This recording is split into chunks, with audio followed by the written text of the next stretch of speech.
Welcome back to Lift You Up Inspiring Health Stories. I'm your host, Tamika Bickham. I'm the founder and chief storyteller of TB Media Group. But for the purpose of this podcast, I am your health and happiness matchmaker. Now, before I introduce you to today's guest, I'm going to ask you to do, if you haven't already, go ahead and hit subscribe on YouTube, turn on those notifications, and please connect with me on LinkedIn.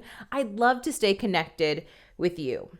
Now, today you are going to meet a new author. Hey, I have to mention a fellow Cane because I love having Canes on my show. Her name is Tricia-Noel Burke, and she wrote an incredible book that really combines her passion for dance, travel, and writing, stories from women all over the world. Now, she did this because she went through a challenging time in her life, and she's talking all about how to live authentically, unapologetically, and being vulnerable and open. Our physical, mental, and emotional health is not just a want, it is a need for happy lives and prosperous businesses. Lift You Up is the podcast where we share inspiring health stories from business owners who are fulfilling their purpose to live their healthiest lives and helping you do the same.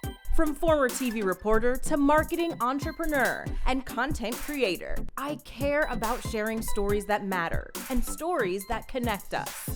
I'm your host, Tamika Bickham, your health and wellness matchmaker. Well, today I'm so excited to meet virtually, but soon in person. Yes, soon in person. Tricia-Noel Burke. A fellow Cane. I love to have my Canes on the show, so I have to shout that out first. But welcome to the show. You. There you go. You.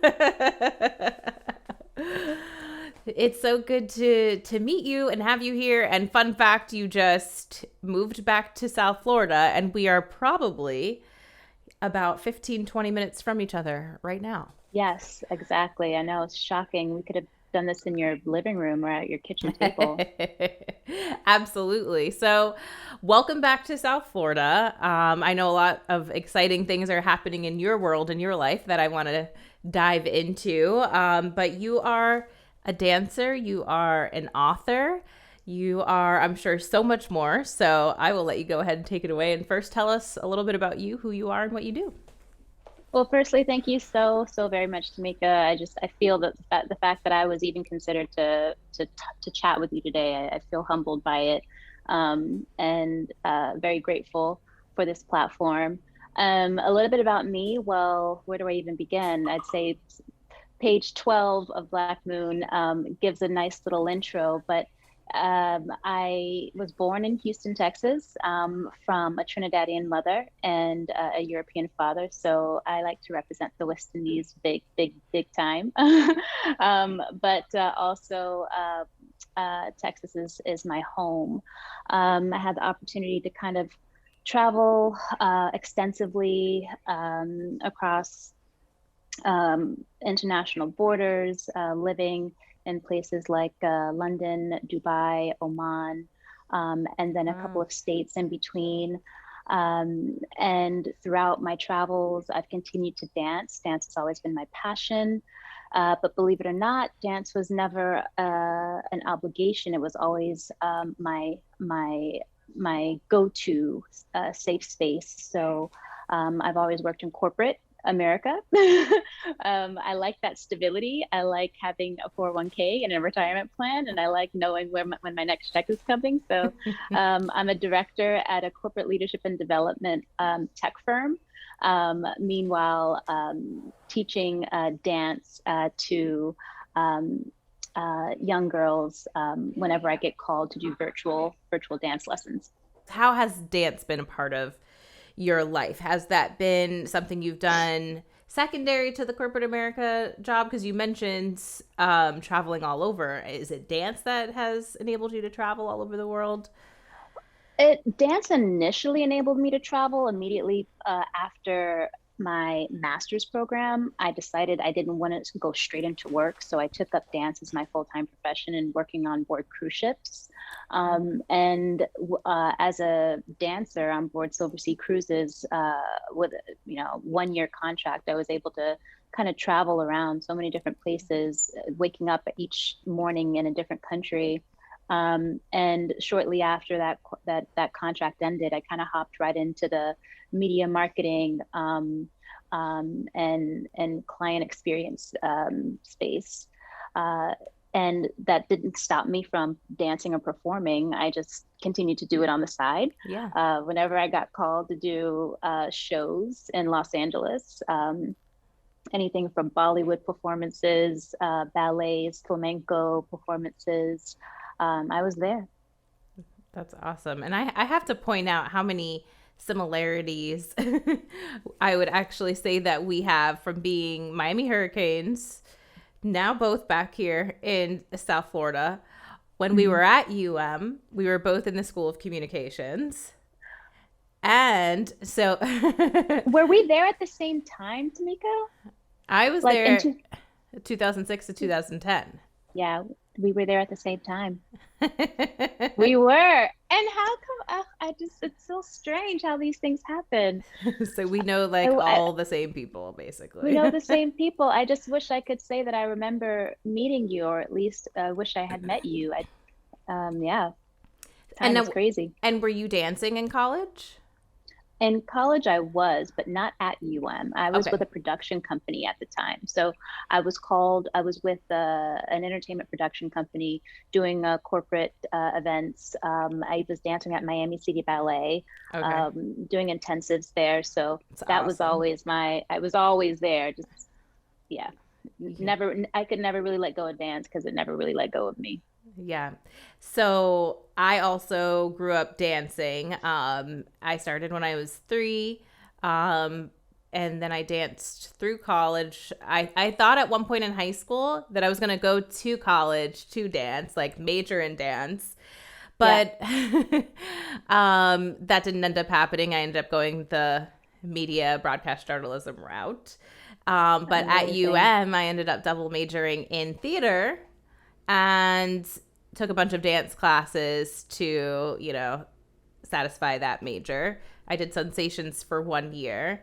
And you did Sensations. It was fun. That's awesome. That's awesome. So it was definitely a big part of my life as well. And then when I would go back home to New Jersey, I'd go up to the city to Broadway Dance Center and do all that and take classes. But yeah, I'm like a far way from that. And then, the other thing I was going to say we have in common, lastly, is you got your master's at Queen Mary in London, and I did my study abroad at University of Westminster in London, which is like not Tamika, far. I sense BFF traction happening right here. Like, what is really going on? Oh my goodness. So love that you always kept up with your passion, because that's why we're here at the end of the day. That's what it's all about. And just being able to explore the different opportunities that came your way. So tell me now how that's turned into kind of where you're at now, but also the book. Dance for me, again, was always a safe space, not an obligation. And I wanted to keep it that way. But as you and I think any woman can speak to this, we carry a lot on our shoulders, and we try to take on the burden of so much because it's that tenacity of I can and I will and nothing can stop me.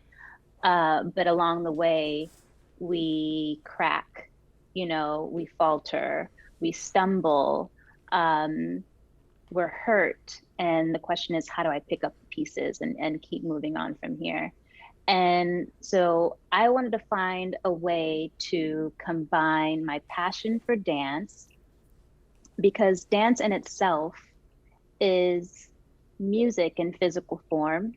It can also be a way of expressing one's emotions so that everyone can see what you're feeling rather than hearing. So how can I tie the thread between dance and my passion for travel and all the people that I meet along the way and my passion for writing? And here we are with Black Moon. Black Moon represents vulnerability It represents movement in physical form and tying these dance positions to the story of women all around the world. And that's the connection of Black Moon. So dance, travel, and writing. This was really a project that combined all three for you. Mm-hmm. Why this project? Why women all over the world? Where did this idea start to come from? I realized that speaking with a lot of girlfriends, you know, going in places like Muscat, Oman, or places like in Germany, South Africa, Iran, we, yes, we share differences in geographical boundaries, but we are so much alike than we realize. We share so much in common than we accept. Um, I feel like it's easy for us to create a division and say, this is my religion and this is yours, or this is what I believe and this is what you believe.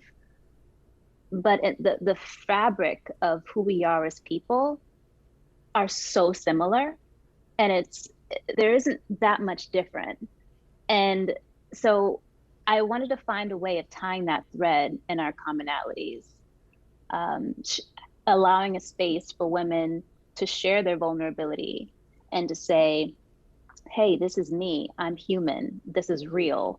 And I'm okay with sharing what I've experienced and what I've gone through, because it's okay to be vulnerable.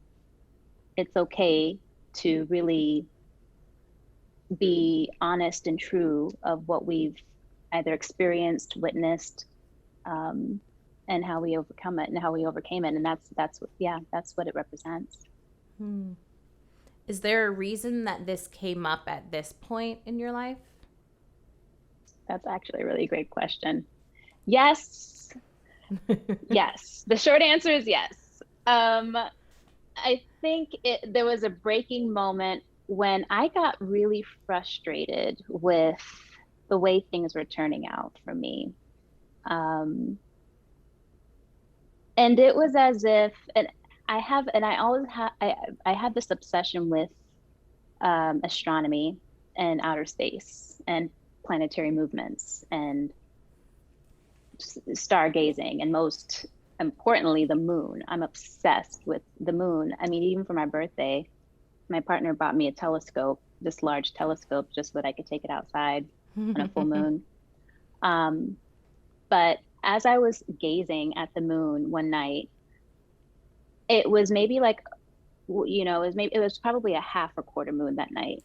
And it just dawned on me that our lives are so similar to the patterns of the moon. The moon goes through phases. It starts and it ends and it resets in patterns, just like our lives, just like our very own personal life cycles, right? So in that breaking moment, that was my aha. I think this is gonna be something to work with. How can I take dance and tie it into the moon and tie it into all the frustrations that I'm going through in my own personal life? I'm not alone in this experience. I've spoken to so many other women who have gone through other types. It's not just me. I'm not just living in this silo of aloneness. There's so many other people out there that are going through whatever it is that they're going through. Let's create a space to share. That's what Black Moon is about. It's really like a storytelling journey, which I know you use that word as well. It sounds like it created a way for you to connect with others who you can relate to. Yeah. And can relate to you. Yeah, exactly. Sharing the human experience, the authentic human experience. And I feel like you may have already answered this question, but to some degree, how did you come up with the name Black Moon, and what does that mean? A Black Moon is actually a real occurrence. It's when you have 2 new moons in one calendar month. So we all know about the blue moon. That's when you have 2 full moons in one calendar month. The black moon is when you have 2 new moons in one calendar month, which is a very rare occurrence. It probably happens every 4 or 5 years. But there's a dark side of the moon in all of us that we don't share with others. We see light from this side, but there's always a dark side that is unveiled and not shown. So that's what Black Moon really represents. It's revealing that dark side in our journeys that we don't share with others. When someone gets the book, what do you want them to feel, or what do you want them to take away? I want them to pace their way through the book. It's very unique. It's a very unique experience, a very unique journey. You can't swallow it all up in one sitting. Grab a glass of wine and pace your way through the pages, because it is an experience. We're not just tying in vulnerable stories from women around the world, but we're also carrying dance movements that represent these stories. So these are literally your a physical representation of the story in dance form. With lots of I guess you could say motivational quotes from prominent authors, writers, politicians, and leaders from around the world. But essentially, I want them to take the reminder to live authentically and unapologetically. Is that what you would say you've been able to do, and how you live? I'd say it's a journey. Yeah. I'd say it's definitely a journey. And I'd say that I'm not who I was before, and I'm not where I'm meant to be, but I'm on the way. I love this. And by the way, let's see if we can see. Make sure it's in my camera here. The book is beautiful. I mean, this cover is stunning. Thank you. I love it. It's got that velvety, buttery texture. It does. I was like, this is really nice. All you have to do is touch it. Exactly. It's a journey. So I like this theme around vulnerability, sharing the sides, like the dark side of the moon of our lives that people don't see, living unapologetically.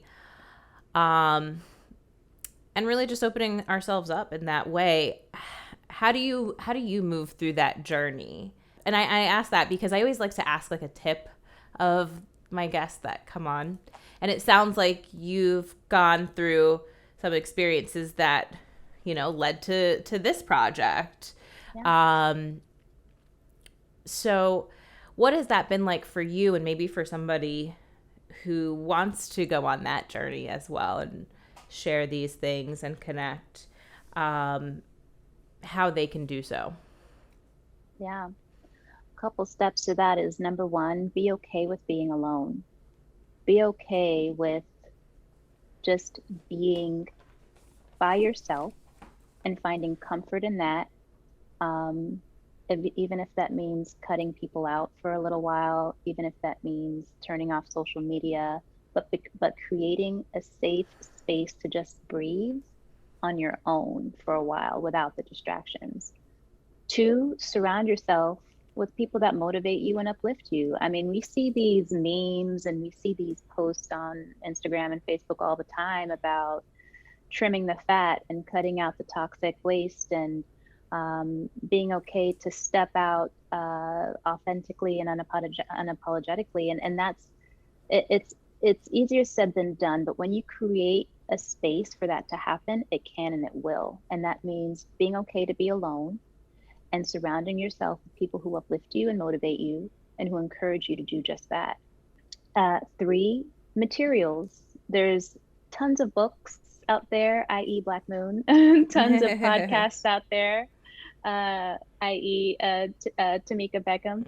Um, I mean, create, start immersing yourself in the materials that'll get you to where it is that you want to be.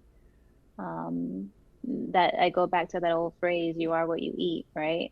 So start uh, start ingesting the good stuff. I love that. 3 great tips there. Um, what's next for you? Well, I hope like marriage and kids. I mean, come on. No, on a personal, like, what's next? I'd say